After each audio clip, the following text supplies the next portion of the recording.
హుజరాబాద్ పట్టణంలోని ఎమ్మెల్యే పాడి కౌశిక్ రెడ్డి నివాసంలో విలేకరుల సమావేశం ఏర్పాటు చేసి మాట్లాడారు.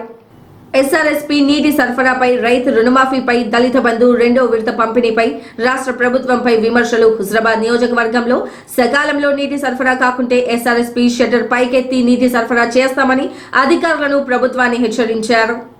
ప్రింట్ మీడియా మిత్రులందరికీ కూడా పేరు పేరున నమస్కారాలు తెలియజేస్తా ఉన్నాను. ఇవాళ వాస్తవంగా చెప్పాలంటే ఇవాళ ఈ రేవంత్ రెడ్డి గారి ప్రభుత్వం రైతులని ఎంత ఇబ్బంది పెడతా ఉన్నారు అనేది మీ అందరికీ ఒక్కసారి మీ ద్వారా యావత్ హుజరాబాద్ నియోజకవర్గ ప్రజలకి మరియు యావత్ తెలంగాణ ప్రజలకి కూడా తెలవాలి.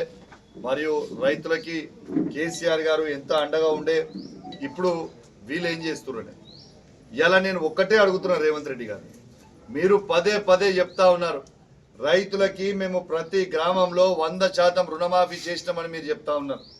మరి నేను ఛాలెంజ్ కడతా ఉన్నా రేవంత్ రెడ్డి గారిని, నా హుజరాబాద్ నియోజకవర్గంలో 106 గ్రామ పంచాయతీలు ఏ ఒక్క గ్రామ పంచాయతీకి వచ్చినా ఆడ రైతు రుణమాఫీ అయింది 100% అని చెప్తే నా ఎమ్మెల్యే పదవికి ఒకటే నిమిషంలో నేను రాజీనామా చేస్తా.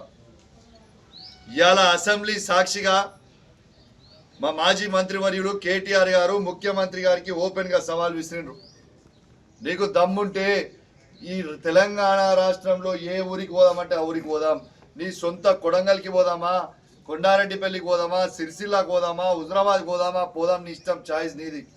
ఏ ఒక్క ఊర్లో కూడా 100% అయ్యుంటే నా ముక్కు భూమి